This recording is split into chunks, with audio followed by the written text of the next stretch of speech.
from a previous Should where we first begin with invocation and then let's Sure. dive into? Yes, Prabhu, you can do that. Okay. Perfect.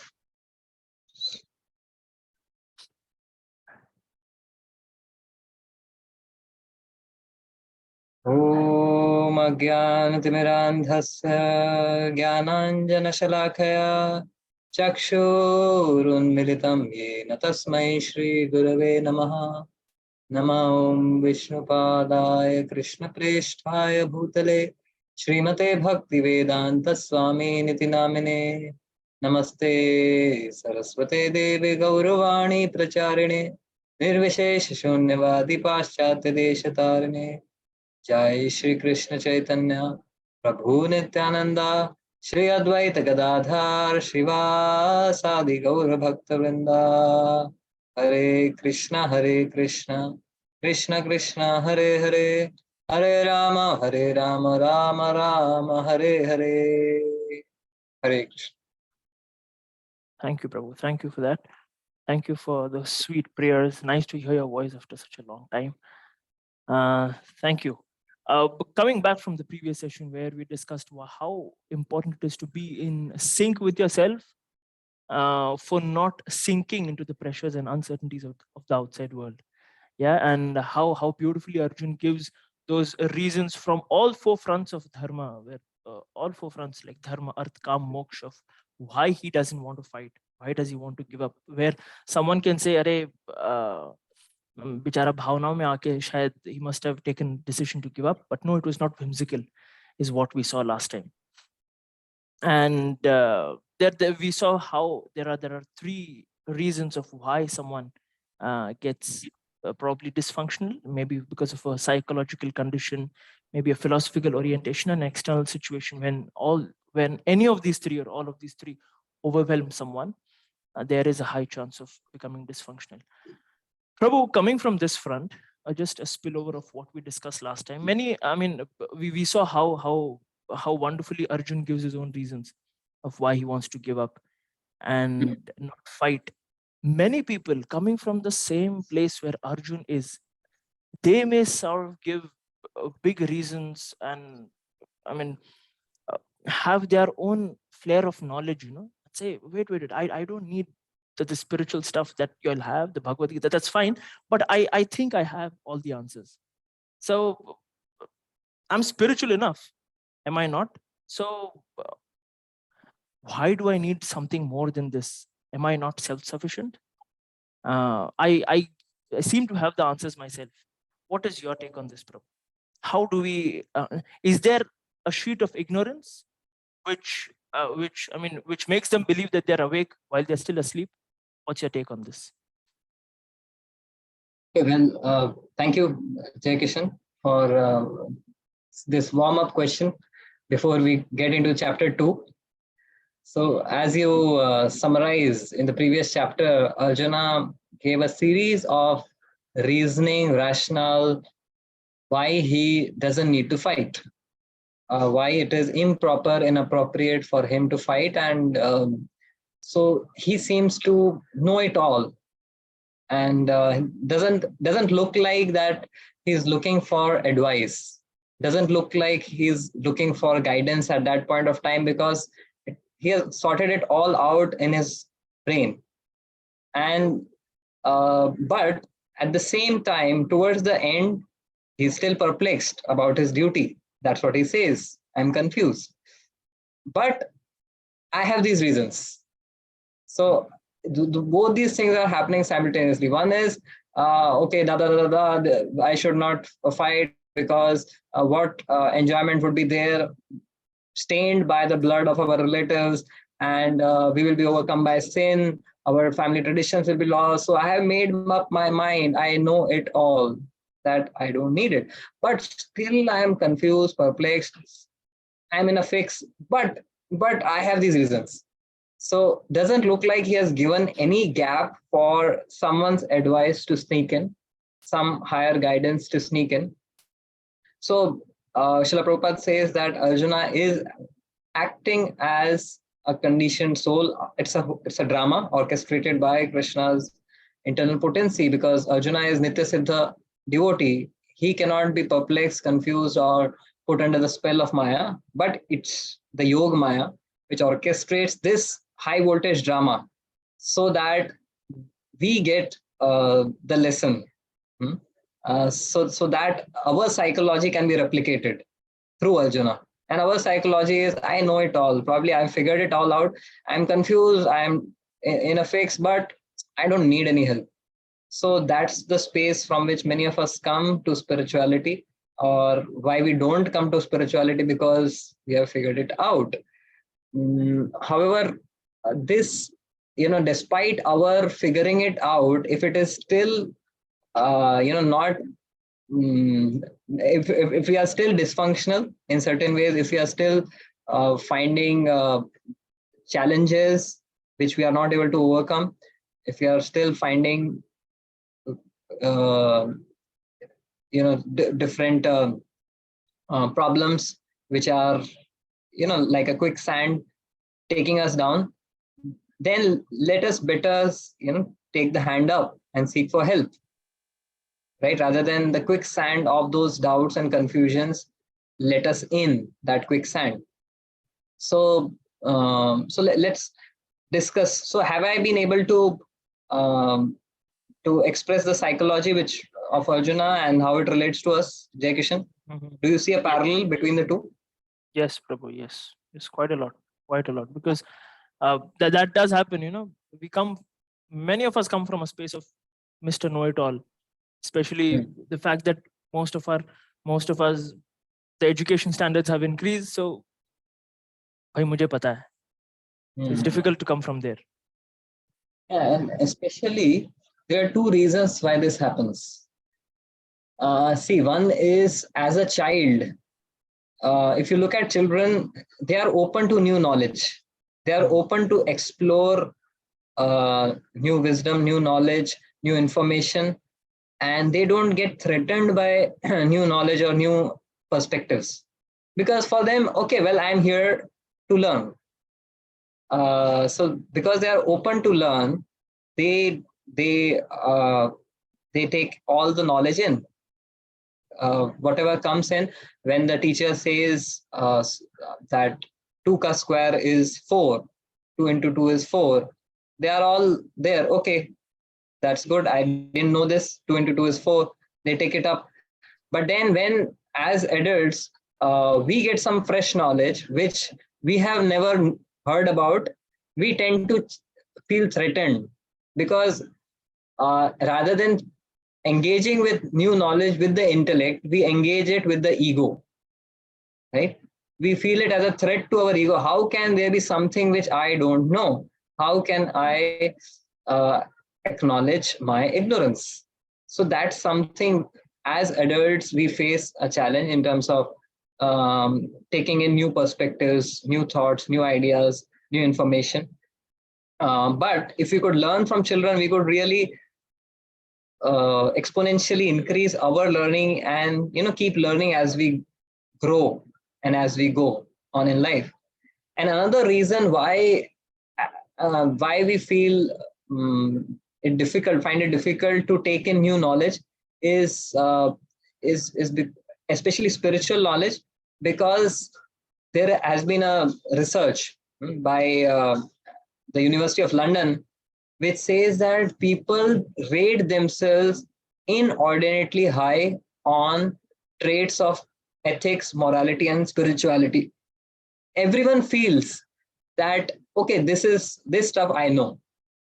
Okay, I am ethical. Even if you ask a hardcore criminal why they did what they did, maybe do a shootout and kill children, they have all the reasons, and they would justify that I was right. So especially when in subject matters of ethics, spirituality, and morality, people feel that they are in control.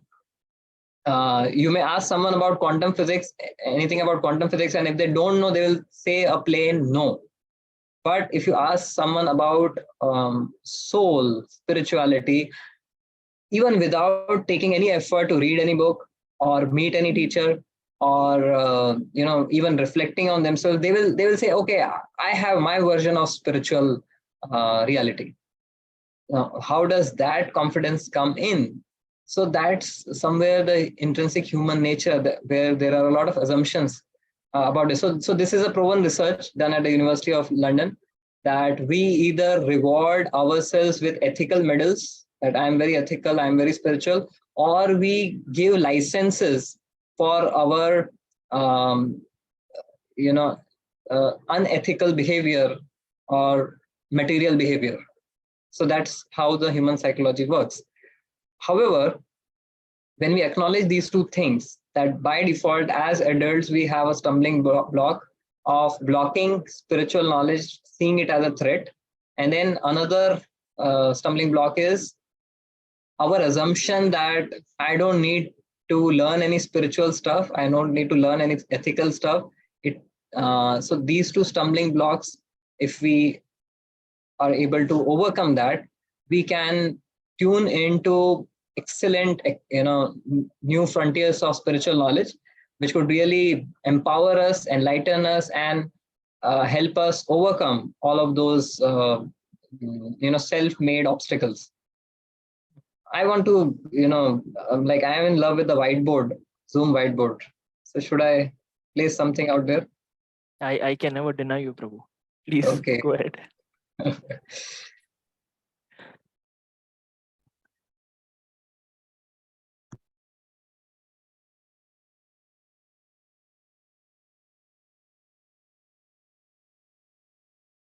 So are you able to see it? Yes, Prabhu.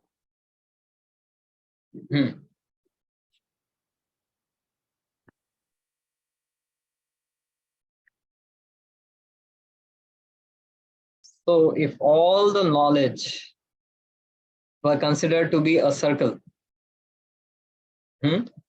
so all the knowledge in the universe and beyond the universe is a circle. Now you might be wondering कि ये पूरा knowledge को एक circle में बैठा दिया. So it's just a hypothetical circle, but just for clarity's sake. So this is all the knowledge.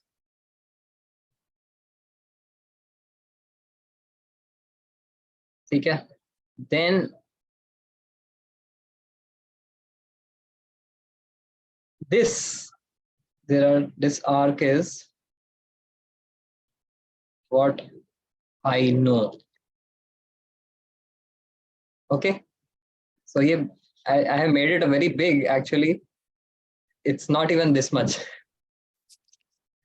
So this is what I know, and this is what I don't know. So for example, I know mathematics, I know history, something about Indian history, I know something about geography, I know something about cooking. So this is all I know. What I don't know, there could be quantum physics, astrophysics, biotechnology, those things, medical science. So those are things which I don't know.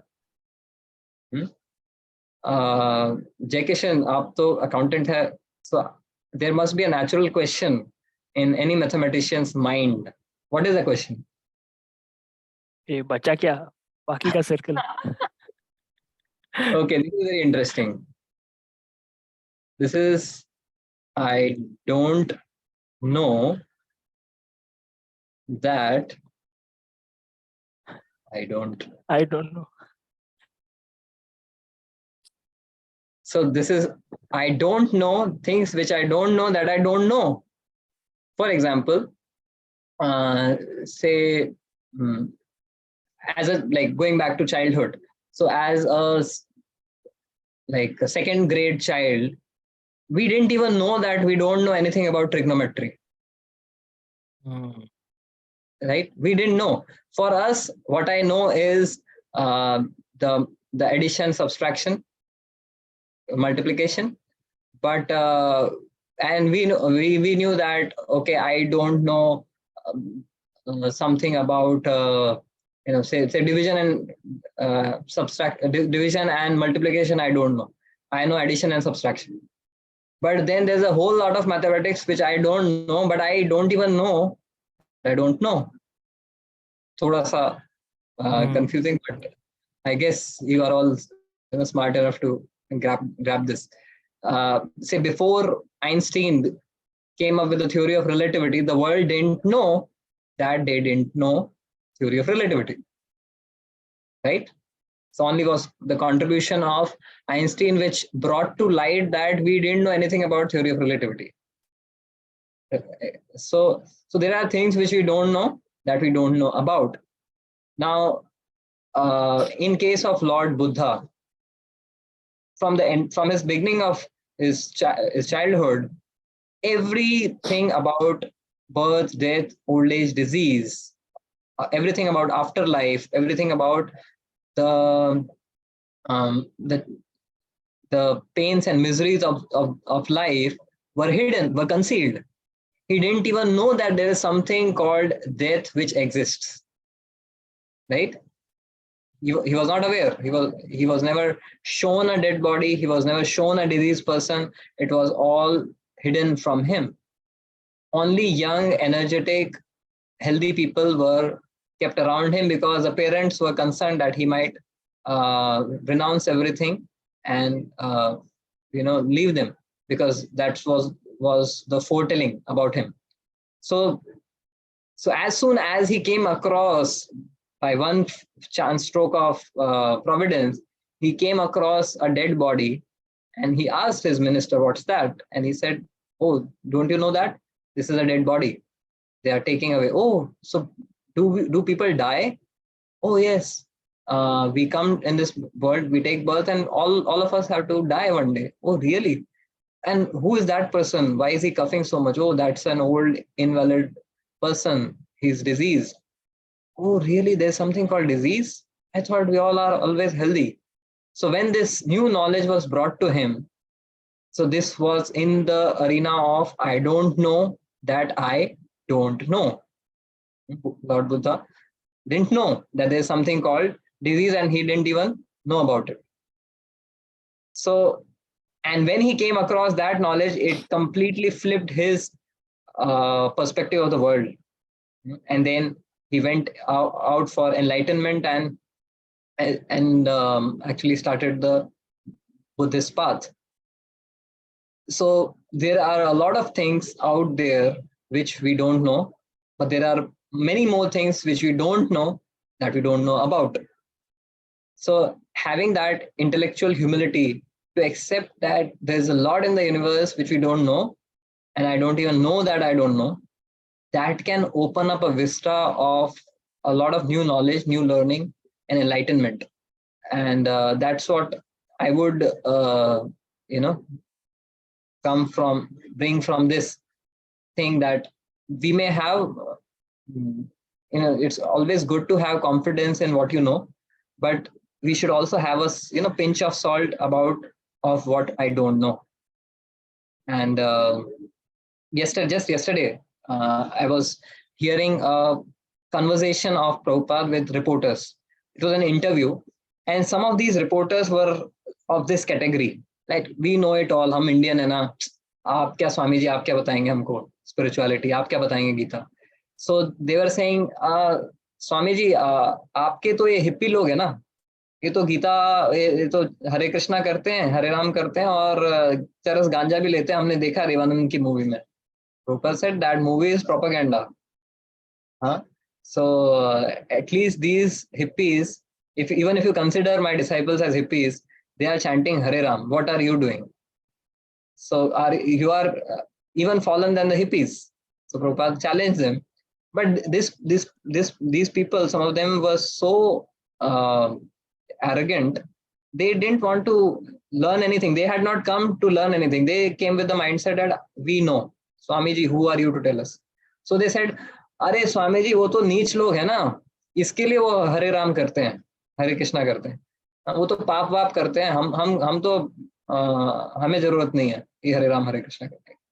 So if you look at someone who comes with that kind of mindset, they simply block themselves from any spiritual knowledge and spiritual advancement. And then further on, the discussion went on.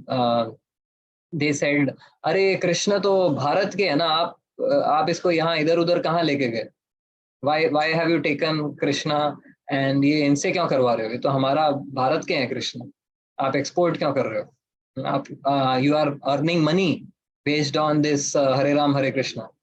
So it's such a stupid question.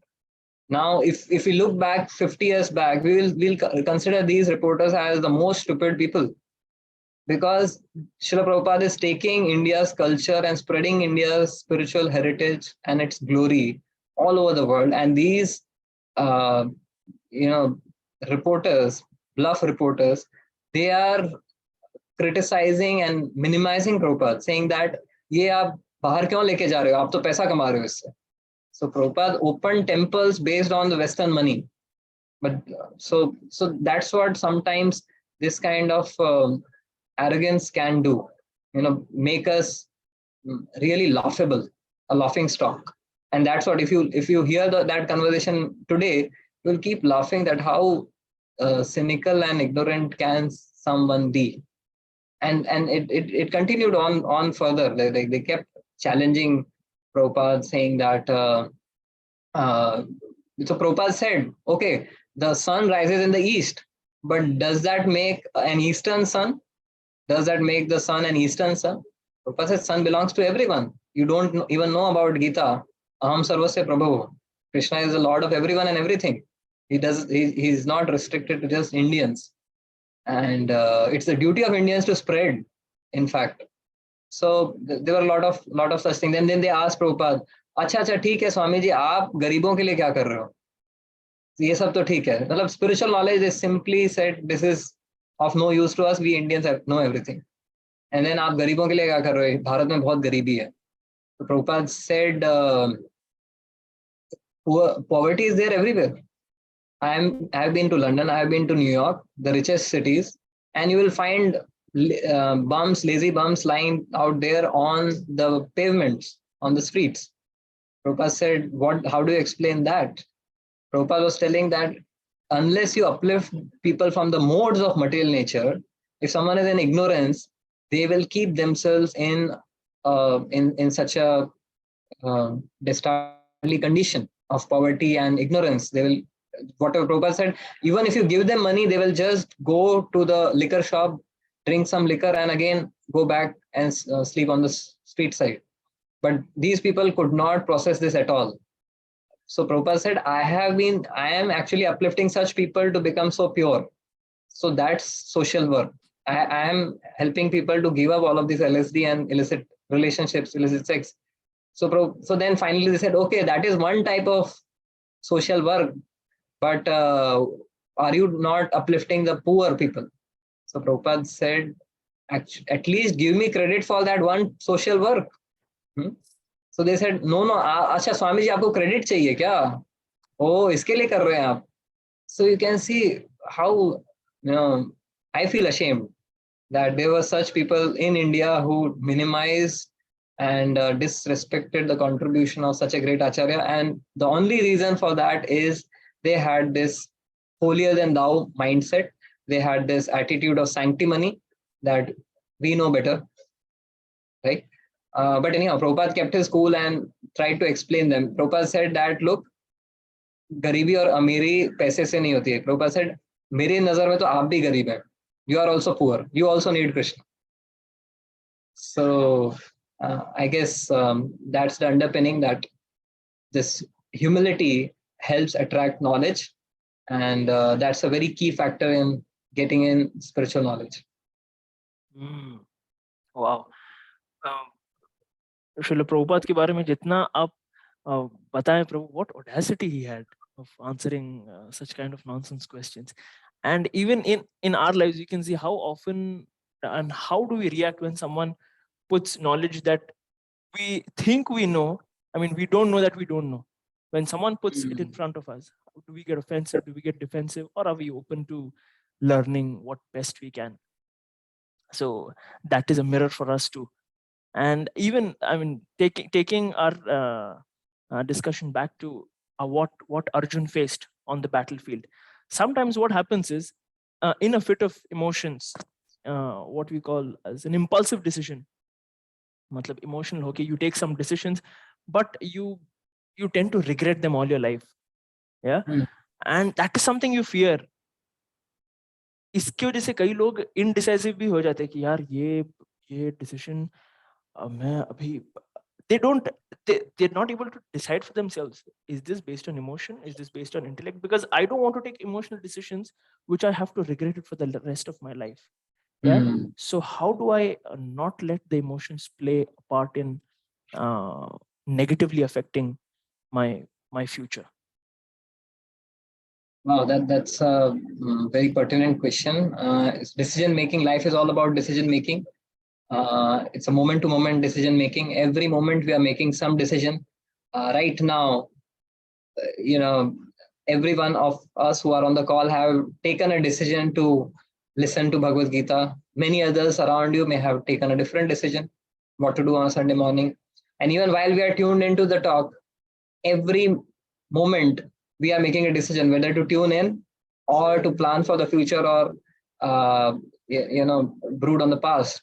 So therefore, life is all about decision making, and the art of decision making is crucial for our spiritual and material prosperity in life. And so coming back, drawing parallel from Bhagavad Gita, we saw in the chapter 1, Arjuna was presenting himself that I know why I am not supposed to fight. He was giving all of those reasons. But eventually he gave up. He said, I don't know what needs to be done. And because he was indecisive, as you exactly mentioned.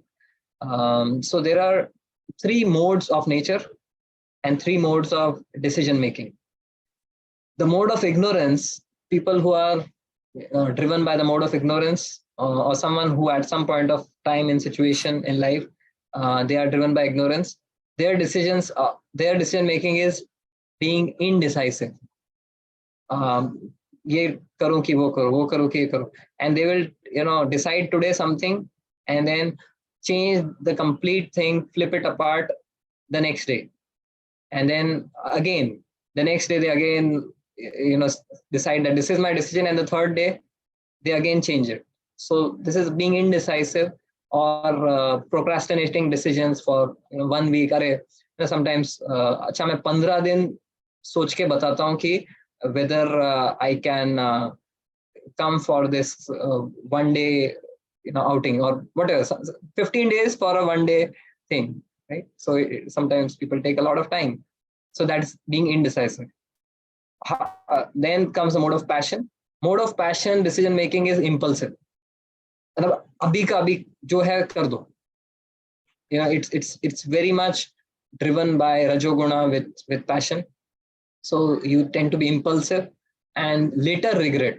You being impulsive, you snap a relationship, you speak something which is ignoble to someone, and then later repent. So that is impulsive.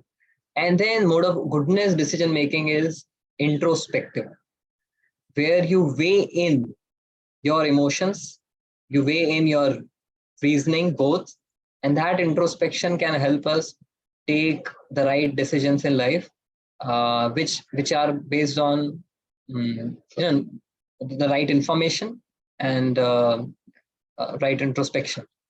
So these 3, indecisive, impulsive, and introspective. So now the question is, how do we come up to introspective decision making? Because that's crucial for us, because everything we do in life is about decision making. So there are 2 aspects of our personality, the emotional and the rational. Any decision making has to pass through the filter of both of these. Our emotions are also to be aligned, and our rational is also to be aligned.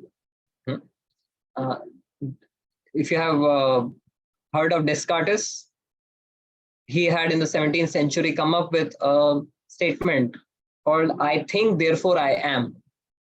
That humans are rational beings. That's what defines humans.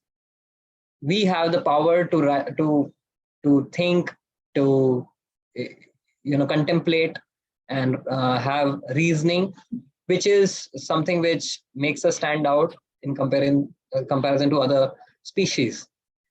But he kind of discounted the fact that humans are even more emotional beings than rational beings. He discounted the fact that we also have more emotions than animals may have. Our expression of emotions can become more volatile or more sweet than even animals. So then in the year 1995, there was a scientist called Antonio Damasio. He published a paper called Descartes' Error, that how Descartes has flawed in his understanding of human beings, that we should have both emotions and reasons in our decision making. So both are important actually. Now, at some point of time, in certain situations, you need more reasoning, your rational self to switch on and your emotional self to switch off. For example, if a surgeon is performing a surgery of a close relative, he really wants to shut up his emotions. He really wants to switch off his emotions because he has to razor sharp, focus on the surgery. Just think of what is needed next. What next incision should I make? So at that point of time, emotions should be switched off. And at certain other situations, you need to switch off your reasoning. J. Kishan, can you give any guess? Any situation where you need to switch off your reasoning? Okay. The closest I can come to, Prabhu, I don't want to get scolded by you again for this. The closest I can get to is when I have an exam tomorrow and my friends call me for a movie. So that is when I have to switch off my listening. And then I'm just joking, Prabhu. I want the audience to help me out. At such crucial junctures, I want the audience to help me out. Prabhu, can you repeat your question, please? For the audience again, so that they can have their thinking hats running.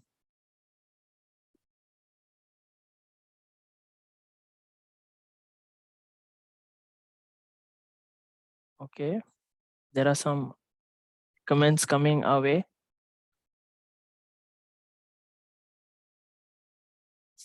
Okay, so while helping others without judging much, that's a beautiful one. Nice. Because if we judge people, then if we bring in our rational self, okay, this person should suffer because of his own nature, his or her own nature. They deserve to suffer. Then we can't help them. So very beautiful, very thought-provoking.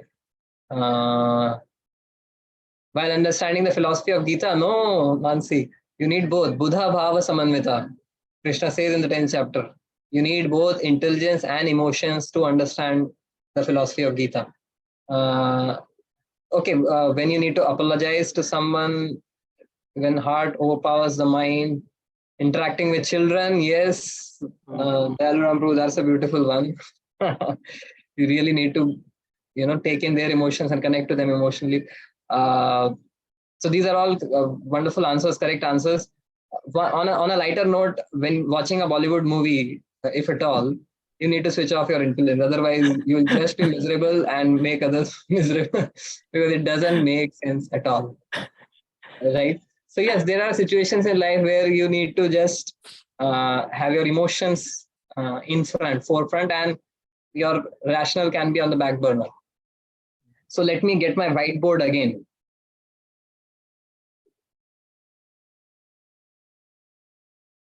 I love to draw क्योंकि बचपन में इतना drawing नहीं कर पाया मैं. Okay, so you have so emotions का nature कैसा होता है? Emotions are sinusoidal in nature. Sometimes you are excited, happy, at the top of the world, and other times you feel morose, you feel sad, you don't feel like doing anything. So emotions, when we hear of the word emotion by default means sinusoidal, whereas reasoning or rational is linear, it's straightforward. So people who have more emotional side of their personality, you will see that they are they tend to be little unpredictable. क्योंकि sinusoidal है ना, कभी मतलब artists जैसे लोग रहते हैं ना, some people like artists who have more of their emotional self, which brings that intuition and art in place. So artists are like that. आज मूड नहीं कर रहा है, कुछ नहीं करूंगा, और मूड किया तो 12 घंटा काम कर दिया, right? Whereas software programmers, software engineers, because they have to use logic all the time, they have to code logic all the time, so they tend to be emotionless at times, like computers. Because artificial intelligence, you also become artificial. So people who have only rational switched on, they are very linear, but they become colorless, they become dry and monotonous. Whereas someone who has only emotions, they will be very good to be around, they will be happy-go-lucky, but at times when their spikes come in, you will better not be around, right? So we see that we need both of these. So kaise hoga both of these? Just meditate and look on a river, the flow of a river. The river has both of these elements. Let me try to draw a river. So you have a river here flowing.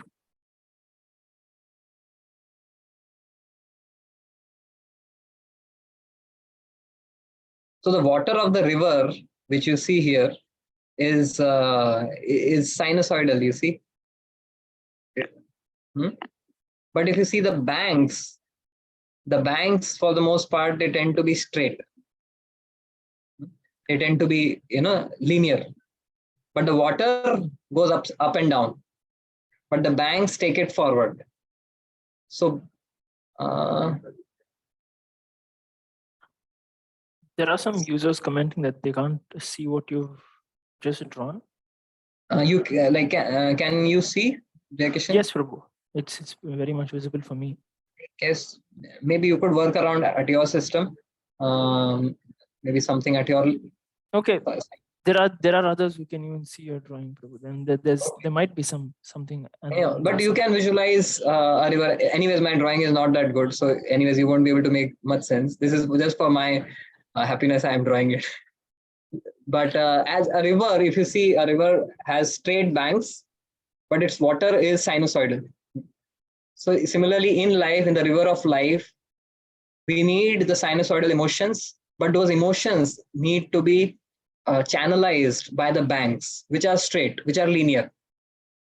Now think of a river which is flooding. The flooding water doesn't see any banks. It doesn't follow any rules of the banks. And what happens? It creates chaos. It creates destruction. Isn't it? Floods cause destruction because they don't follow the direction given by the banks.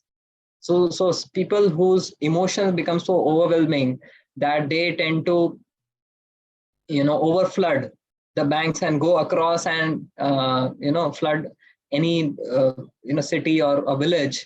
They cause destruction, death, etc. Right?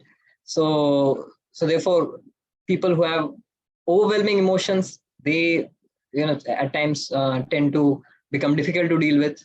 But what about a person who has no emotions but has just the banks? So a river which doesn't have water, but it just has the banks, a dry river, it is also of no good use, isn't it? So people who are very logical, rational, they will tend to be, as Kirtilara Mataji said, that they may tend to be judgmental. They may fit everyone in the box. Ye aisa hai, wo waisa hai, and really not empathize with people, really not be able to understand the emotions of others. If you don't have emotions, you cannot understand the emotions of others. As simple as that. So we need a river which follows the banks, which follows the channel given by the banks to reach the ocean of devotion to Krishna. That's the perfection of human form of life, where we channelize our emotions to the devotion of the Lord, and And for that, we need to do a couple of things. So this analogy I gave just for us to understand that how both of these things are important in decision making. And anytime you are in decision making, you could think of the river. So for the first thing, the river's goal is to reach the ocean. So similarly, in decision making, the first thing is to have a purpose of life. If you don't have a purpose of life, you cannot make any decisions. Your decisions will be whimsical without any basis. So if you have to even go to Google and ask Google Maps, should I take left or right? It will first ask you, what is your destination? Where do you want to go? So first thing is set your destination, have a purpose of life. And the purpose of life is, the Gita tells, to attain the ocean of devotion of Krishna, Bhakti Rasamrit Sindhu, to express our emotions in loving devotion to Krishna, right? So that being the purpose, the next thing is we need to realize that as conditioned souls, we have three types of emotions: positive, negative, and neutral. There are positive emotions such as humility, gratitude, love, service attitude. So these are positive emotions. Such positive emotions, as soon as such positive emotions arise in our heart, the banks of our logic should immediately rush them forward. That I want more of this emotion of gratitude. We should cultivate these positive emotions consciously. Now, the next set of emotions are the negative emotions. Negative emotions such as envy, greed, pride, anger, lust, etc. These are negative emotions. And whenever you see such negative emotions, we need to create check dams. Check dams are also linear. They are also a part of logic. So we should immediately activate those check dams to check that anger or envy to create from creating any damage. Otherwise, they may cause some emotional overflow and make us suffer and others also.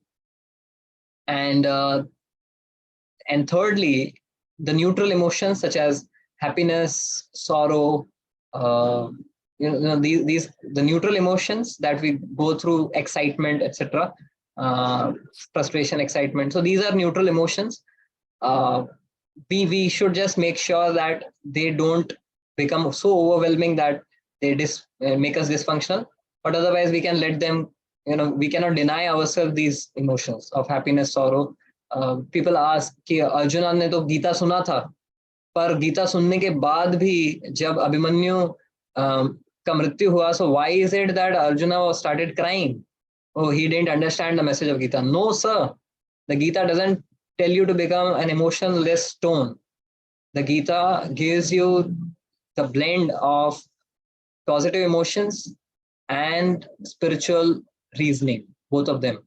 So therefore, when you have the proper banks, the strong banks of spiritual reasoning, spiritual logic, which comes by reading the scriptures, and along with the positive emotions, the devotional emotions, leading towards the ocean of Krishna consciousness, then our life becomes perfect.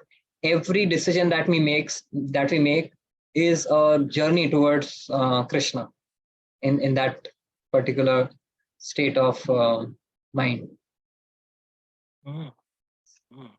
Wow. Prabhu, you just said that when you have some positive emotions like forgiveness, compassion, gratitude, the bank should rush those waters forward. And now here we see that Arjun has become soft-hearted, and he's having a soft heart, saying, why should I kill my relatives? They are my own relatives. I should forgive them. What joy is the kingdom without my very own relatives? At this point, there is a criticism that Krishna is inciting violence. Krishna is accused of inciting violence here, whereas he should have spoken more and stressed more on these facets of forgiveness, on compassion, on Arjun becoming soft-hearted and encouraging him more in that direction. What is your take on this, Prabhu? You are inciting my emotions, huh? By accusing Krishna. True. That's why I carefully chose my words. I said there is an accusation. So, Okay. Fine. You also used logic. Huh? Anyhow, so yes, Arjuna is definitely a soft-hearted gentleman. He's a devotee of Krishna, and a devotee is by default soft-hearted. A devotee is by nature generous, compassionate, um, always paradukha dukhi, can actually feel the pains and suffering of others. And devotee is parasukha sukhi. A devotee's happiness is the happiness of others, and a devotee's sorrow is the sorrow of others. Otherwise, a devotee doesn't have any happiness or sorrow on his own behalf.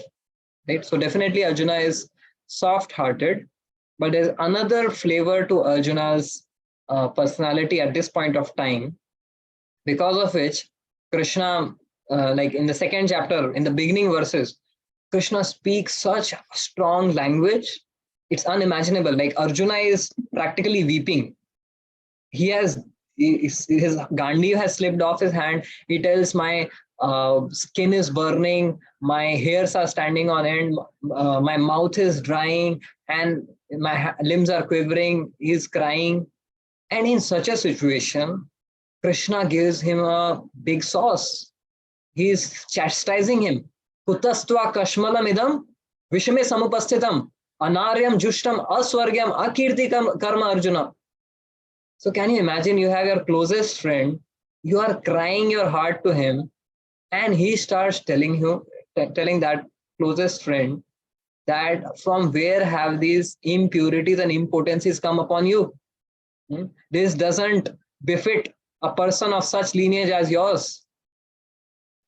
This is not going to lead to higher planets. This is not going to lead to liberation. Akirti, this is going to lead to infamy. Klaibyam masmakamam partha. Have you become an impotent eunuch? Can you imagine? Means just the thunderous voice of Krishna for his friend who is in a weak spot. So why is Krishna doing that? This is something we need to ponder about. Because Krishna is here acting like a surgeon who wants to remove a cancerous cell. Cancerous cell from Arjuna's mind and cancerous cell in the society in the form of the Kaurava atrocities. So again, let me get back to my favorite whiteboard.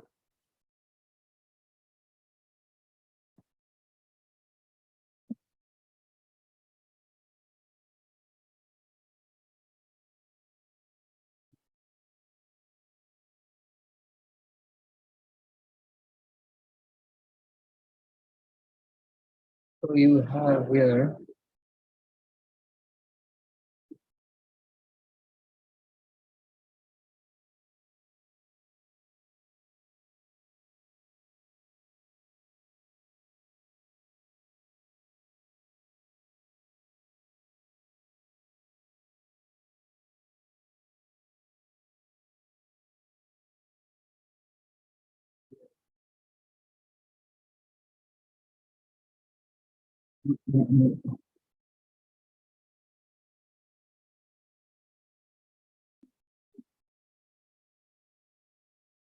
so okay. So Arjuna is here. Okay, let me write.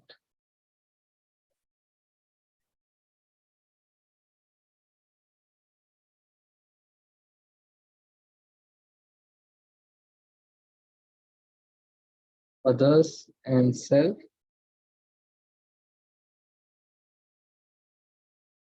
Sorry. Let me draw it again.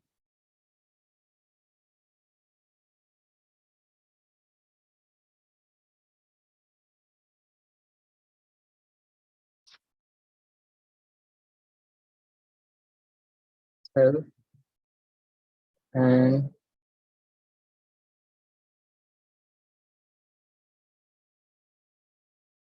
stringent and lenient. Okay, so someone, or I'll add critical and liberal. Okay, so you have four, a matrix here. Someone who is stringent or critical with others is a hard-hearted person. They don't feel the pain of others. They are always strict and imposing on others, authoritarian on others. So such a person will be, kind of reasonably called a hard-hearted person. Whereas someone who is lenient and liberal towards others, open-minded, broad-minded towards others, can be considered a soft-hearted person. Someone who is stringent and critical for themselves could be called a strong-willed person. Someone who is lenient and liberal with themselves can be called a weak-willed person. Their willpower is weak. They want themselves to get as many, excuses as possible, as many, they want to be excused for all their wrongdoings, and they so they want others to be lenient with them, and themselves also they don't put up any high standards for themselves, right? So such a person has a weak willpower. So Arjuna was definitely having a soft heart. He was lenient and liberal towards the Kauravas. He wanted them, he didn't want to shed the blood of the Kauravas. But at the same time, there was one thing he was weak-hearted himself. He was having a weak willpower at that point of time. And that was what was a cause of concern for Krishna. That forgiveness is an ornament of the strong. Forgiveness is not an ornament of the weak. If the weak say, okay, I forgive you, it is basically a consolation prize which we give ourselves. Because we don't have the guts to face oppression and abuse, we say, no, I have forgiven. So when Arjuna saying that, okay, let me go to the forest and beg, they are interested in kingdom, they can sin, but why should we? Let us forgive and go back to the forest. So when Arjuna is showing this soft-heartedness, along with that soft-heartedness, there's a weak willpower. And that is what worries Krishna. If Arjuna had a strong will at that time and soft heart, Krishna would have probably listened to him. But that softness was coming from a space of weak heart or a weak will. And therefore, it was something which Krishna wanted to call out and expose. To continue to accept abuse, to continue to accept oppression and exploitation, just because you want to avoid confrontation is not non-violence. It is cowardice. It is timidity. And Krishna therefore says you will be known as a coward. You will be known as a timid person. So you should not, give in to this weakness of the heart. So along with the softness of Arjuna's heart for others was a weakness of his own heart, because of which he was not able to, take a strong stand. Therefore, that's why Krishna wanted Arjuna to develop a strong will and a soft heart. So Krishna in the Gita doesn't talk of, the main theme of Gita is not violence or non-violence. So Gita's theme is neither violence nor silence. Gita's main theme is transcendence. That how do we uplift to a higher state of consciousness and do our duty in a detached fashion, right? Our head in the sky and feet on the ground. So that is the transcendence which Krishna wants Arjuna to take up. So Krishna at no point in the Gita, like there are only few references where Krishna is saying, okay, pick up your weapons and fight. This is just 3-4 places. But nowhere in the Gita does Krishna tells that, oh, don't you remember what atrocities were done to you, how Draupadi was disrobed. So he is not asking Arjuna to fight based on some revenge fantasies. He's not asking Arjuna to fight based on some social or political reasoning. He's asking Arjuna to fight based on his spiritual duty towards the society, by uplifting Arjuna's consciousness. So the main theme of Gita is not neither violence nor non-violence. It is transcendence. That based on a spiritual perspective, how do each one of us has a duty to uplifting the consciousness of the society. And that was something which Krishna wanted to kind of impress upon. And the talk of this non-violence that people have, oh, ये तो भगवान है ना कृष्णा को तो non-violence, forgiveness की बातें करनी चाहिए, goody stuff. But it is like saying that you cook food without fire. Is it possible to cook food without fire? Of course not. No, you can just have an illusory, जैसे बच्चों का वो kitchen set होता है. Without fire you can cook, but you can't eat it. So if we talk of justice in the society, there has to be violence at some point of time for people who don't listen to any other language of law. There has to be violence. And therefore, even the United Nations, they send something called a peacekeeping force. Even for peace, there is force, because people who don't listen any other language, they don't listen the language of cooperation, of harmony. Probably they need to listen the language of peacekeeping force. So that's what Krishna wanted the Pandavas to be, to actually create peace in the society. It was a duty of Arjuna to pick up the weapon. Just as to cook, you need fire. To create, to bring justice in the society, where there are demoniac people trying to exploit and abuse others, it is a duty of an administrator, a Kshatriya like Arjuna, to stand up for the truth. For peace, you need justice. With injustice, the peace is just an eyewash. When you are peaceful with injustice, if there's injustice going on and still there is peace in the society, that's the worst situation to happen. Because which shows that there's a lot of exploitation and abuse happening in such a society. So yes, peace is needed, but along with peace, there should be justice. And if you need to give justice, you need someone to stand up for the truth and fight for the truth. Without truth, there cannot be justice. And for truth to be upheld, someone needs to stand up and fight for the truth. And that's what the Gita is actually trying to do. It's not inciting violence. It's not talking of non-violence. It's saying that in order to have peace, there needs to be truth. There needs to be justice, and there needs to be truth. And someone needs to uphold that truth. And otherwise, people who speak of this absolute artificial non-violence, it's a very flimsy philosophy. Absolute non-violence.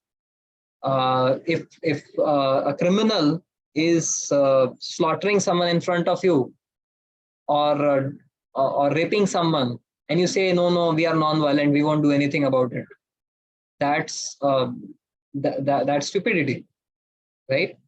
So it's self-defeating actually, because you are allowing violence to happen by speaking of non-violence.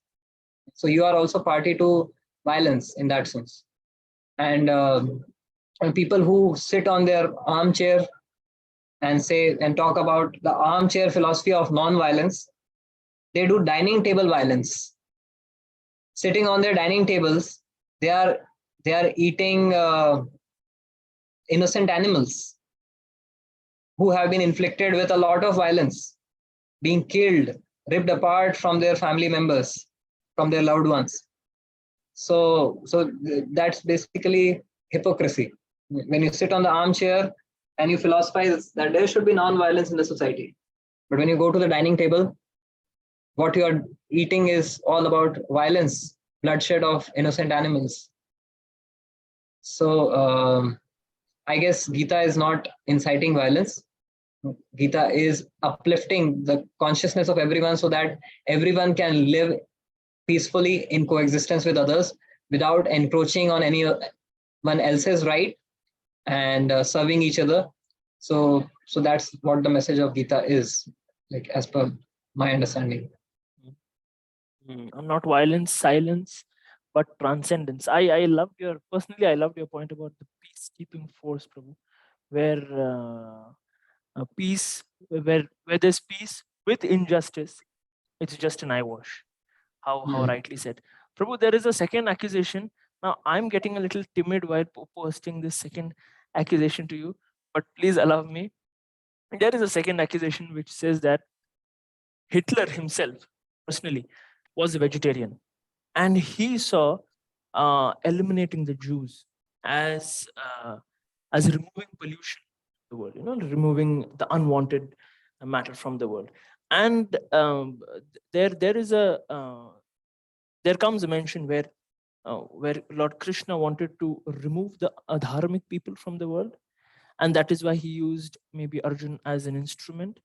So how is there is again an accusation as how is Hitler's message, Hitler's actions any different from Lord Krishna's message? So that's called in plain language propaganda. Somehow or other correlate and malign Krishna's message with and compare with someone like Hitler. That's really ludicrous, to say the least, to compare Krishna with Hitler.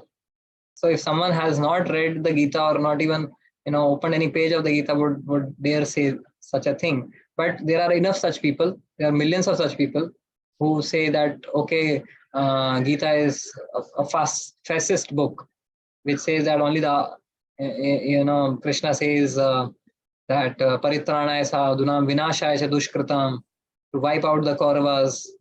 Krishna is inciting. So again, there you can find by the dozens such people. However, let us legitimately understand how Krishna begins his message of the Gita. So we saw that till the time Arjuna was giving so many reasons, Krishna didn't open his mouth. He just said to Arjuna, you are speaking as a highly learned person, but but the logic that you are giving is basically interpolated by your emotions. So Krishna tells Arjuna, come from, rather than giving emotional reasons why not to fight, come to reasonable emotions. That Pandita, what is that verse? Ashochan anvasochastam pragyavadamsha bhashase gatasumsha agatasumsha nanu shochanti pandita. That Arjuna, you are lamenting for something which is not worthy of lamentation. You are having unreasonable emotions. Rather than unreasonable emotions, you come to reasonable emotions. Rather than giving emotional reasons, you should harmonize your emotions and reasons. So so Krishna starts giving his message by first talking about the knowledge of the soul. That's how he begins. He is not talking about the race of the Kauravas and the race of the Pandavas. How the race of the Pandavas is superior and the race of Kauravas is inferior. The whole point of Hitler's Nazi rule was, we are a superior race and these Jews are an inferior, cursed race of humanity. We need to eliminate this curse on humanity, which was based on a bodily conception of life. We are a superior race, which was based on the body. Because I have been born in this place, in this land, and in this lineage, this is a superior lineage. And the first message of Krishna in the Gita is that all of these kings, which you see Arjuna in front of you, you yourself and I myself, all of us are eternal spirit souls. Natvam neme naradhipa, nacha eva bhavishyama, sarve vayam ata param. Krishna says that all of these kings are eternal spirit souls. This body is just like a dress, which is a dress covering the body. When the vasamsi jirnani yatha vihaya, when your dress becomes old, you don't, you just very nonchalantly just chuck that off and buy a new dress. So similarly, when this body becomes useless, which is like a dress, you take in a new body. The soul remains an eternal, uh, entity. So Krishna's message of the Gita begins by destroying the bodily conception of life. And all the wars and conflicts in this world that we see are based on the bodily conception of life. The whites exploited the blacks based on the bodily conception of life, right? The Nazis exploited the Jews based on bodily conception of life. There's fight between this community and that community, this religion and that religion, again on a bodily conception of life. There is no acknowledgement of our spiritual identity.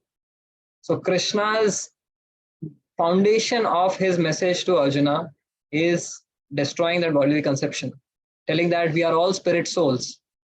And in this material body, we have a duty to uphold dharma, to create a society where spiritual knowledge can be spread, where spiritual association can be created. And for that, the unwanted weeds of adharmic people who try to impregnate a bodily conception of life, who try to exploit others, they have to be eliminated because they don't listen to any other language other than that of Shastra. When Shastra doesn't make sense to some people, they need to be disciplined with Shastra. So therefore, it's very different. Krishna's call to Arjuna for fighting is very different from that of Hitler and many other such agents of Kali. Mm. Prabhu, you nailed it when you said how the Gita begins, how Krishna starts his message by talking of the soul, the nature of the soul, rather than discriminating based on bodily features or bodily conceptions. So at this time, I'd like to see there have been beautiful comments coming our way, Prabhu. Okay. Your drawings have got great fan following. So Kirti Lata Mataji enjoys your drawings. There are some questions too and some comments. So let's take up a question. Yes. So let me just scroll through. There is a question that says, for the ignorant, ignorance is bliss. For the knowledgeable also feel ignorant and miserable quite a few times. So no one can claim to be in full knowledge in this material world. Okay, that's some food for thought. And let me just scroll. Okay, there is a question here. Yeah. Tell me, Prabhu, your thoughts on that, please. Go ahead. It's a nice comment that people who are knowledgeable, they always feel that I need more knowledge, whereas the people who are ignorant, they feel that I have enough of knowledge. I don't need more. So that's the paradox. If you have more of knowledge, you feel you have less and less. Whereas if you have less of knowledge, you feel you have more and more. Right? And that's something to ponder about. And it's a litmus test for ourselves, whether we have more of knowledge or less of knowledge. So thank you for bringing up. So it's we came up with this alliteration. Prabhu, the next question is, what will help to create the check dams when we see our negative emotions are rushing too much and very difficult to overcome due to certain circumstances? You said building check dams when the negative emotions come our way. So how do we build them? Okay, check dams for our negative emotions. Well, the word check dams has two things: check and dam. So check has two meanings. One meaning is to stop, and another meaning is to examine, right? So whenever negative emotions come, we should be very alert to check and examine. Oh, this emotion has come in. Note it down. Why has it come in? Examine. Trace the reason for that negative emotion. And then when we are aware that this negative emotion has come, then we can stop it. Then we can curtail its flow. So we need to consciously practice introspection. At the end of the day, we may take a stock of did some unnecessary negative emotions get generated and pass through my consciousness, and if so, what was the reason? So when we become aware of it, negative emotions cannot generally attack when we are unaware, when we are not conscious, because when you are conscious, then the intelligence will not allow that to germinate. It is when we are unconscious, we operate in autopilot mode. That is when these negative emotions take over. So therefore, at least periodically at end of the day, we can take a stock. Okay, did I do or say something which was undesirable? What was actually leading that to be? So that is one thing we can do. Another hack is basically developing spiritual intelligence, because to check that the flow of these negative emotions, you need a strong dam. We need to increase the thickness of the walls of the check dam. How can you increase the thickness of the wall? Because the big bricks of this dam is made up of spiritual intelligence. So the more time we invest in spiritual learning, the more time we invest in the Bhagavad Gita, reading the Gita on our own, reading Srimad Bhagavatam on our own, and hearing discourses on them, the more we are consciously investing in taking in these bricks of spiritual knowledge, the stronger the check dam will be, which will immediately arrest the flow of those negative emotions. And then the dam is made up of bricks and also mortar. What is that mortar which will keep together the bricks of spiritual knowledge? That is service. When we render service, when we apply the teachings of the scriptures, that service acts as the mortar. That service gives us a realization which keeps all that spiritual knowledge together. If our knowledge is just theoretical, it is like a block of bricks which are just kept. You cannot stop the flow of negative emotions with just some theoretical spiritual knowledge. We need to have the realization of that spiritual knowledge, and that can come only when we apply the teachings and offer service. And that's what in the third canto of Bhagavatam, Maitreya Muni tells, Sevayaham Paranude. Artha Bhavam Vinishchitya, he says, I have understood theoretically whatever you are telling. Tvam Chwapi Yushma Charana Sevayaham Paranude. By service to your lotus feet, Vidura says, I'll be able to overcome the darkness of ignorance. So therefore, hearing to discourses, reading the Bhagavad Gita and Bhagavatam is like collecting the bricks. But then we need the mortar which will actually bind it together, and that is service. So I think these are something which can help us. Prabhu, any personal tools on how to overcome anxiety? And does anxiety come under the neutral or negative emotion, and how to control it, how to overcome it? Anxiety, again, I will keep it as a neutral emotion, because anxiety can be positively directed also. You can feel anxious for serving Krishna also. Yashoda Maya is all the time anxious about Krishna. Is Krishna safe? So anxiety, happiness, sorrow, as I said, these are neutral emotion. We should just make sure that they are not overwhelming. The flood of these emotions should not be so overwhelming that they take us away from our path. At the same time, we don't deny them, but inordinate amount of anxiety, and that too for the wrong reasons, that is something to worry about. So anxiety meant for service of Krishna, anxiety meant for spiritual advancement, that's good. Even fear, Prabhupada said we should have sufficient fear of Maya. Even fear can be positively directed, just as anxiety. But if the source of that fear and anxiety is based on a bodily identification, then we need to work on our creating a spiritual identification by doing spiritual practices. So anxiety in itself is natural.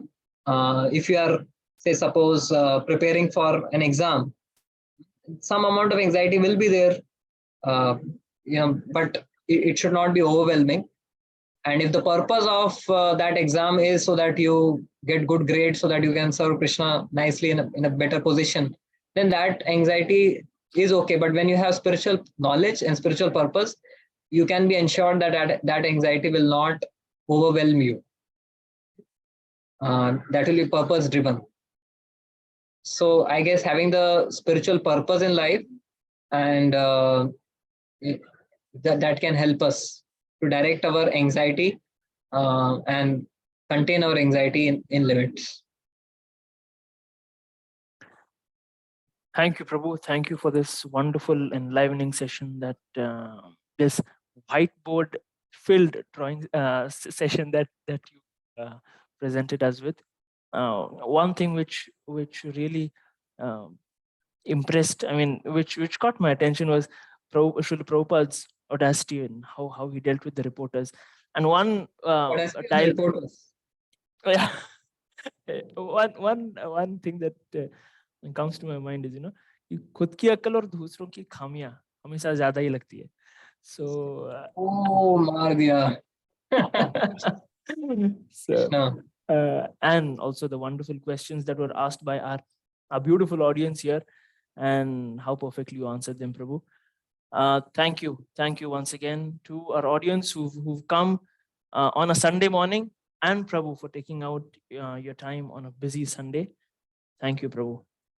Thank you so much, Kishan, for leading us through with these stimulating questions, and very grateful to all the devotees who have joined, guests who have joined, to and had the patience to stay all through. So kudos to all of you, and we'll be grateful to serve you next coming Saturday.